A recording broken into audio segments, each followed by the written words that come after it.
Hello everyone, and today I want to read Harry Potter and the Philosopher's Stone, Chapter 1, Part 3. Last time it was about that Professor McGonagall and Dumbledore were talking about Harry bringing him here to the Dursleys. Hagrid's bringing him. You think it's wise to trust Hagrid with something as important as this? I would trust Hagrid with my life, said Dumbledore. I'm not saying his heart isn't in the right place, said Professor McGonagall grudgingly, but you can't pretend he's not careless. He does tend to what was that? A low rumbling sound had broken the silence around them. It grew steadily louder as they looked up and down the street for some sign of headlight. It swelled to a roar as they both looked up at the sky. A huge motorbike fell out of the air and landed on the road in front of them. The motorbike was huge, but it was nothing to the man sitting astride it. He was almost twice as tall as a normal man and at least 5 times as wide. He looked simply too big to be allowed and so wild. Long tentacles of bushy black hair and beard most hidden of his face. He had hands the size of a dustbin lid, and his feet in the air leather boots were like baby dolphins. In his vast, muscular arms he was holding a bundle of blankets. Hagrid, said Dumbledore, sounding relieved. At last. And where did you get that motorbike? Borrowed it, Professor Dumbledore, sir, said the giant, climbing carefully off the motorbike as he spoke.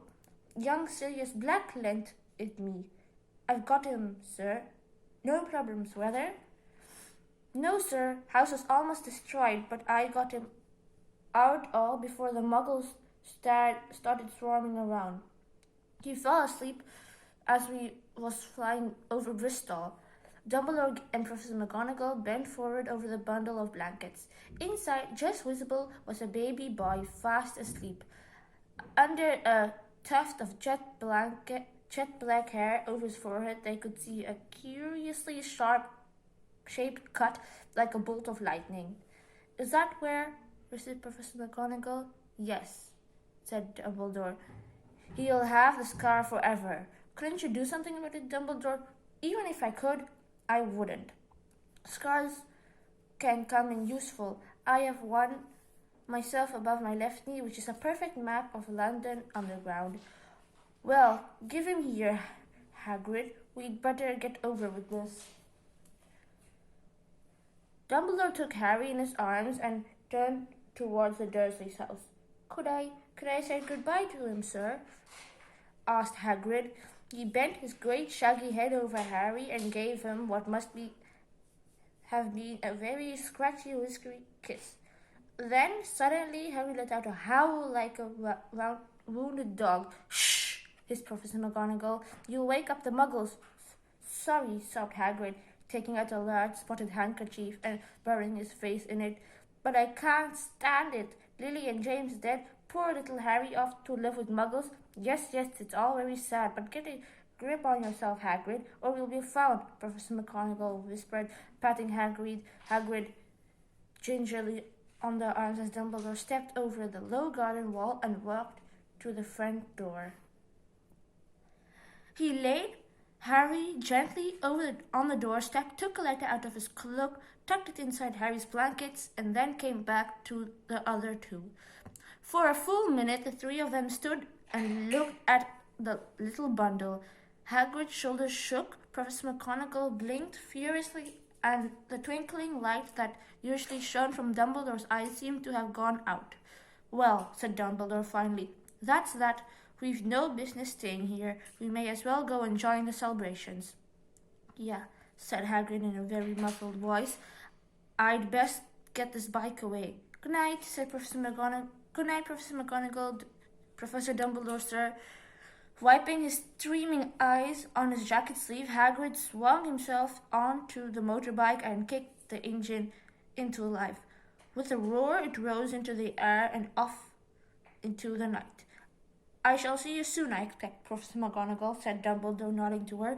Professor McGonagall blew her nose in reply.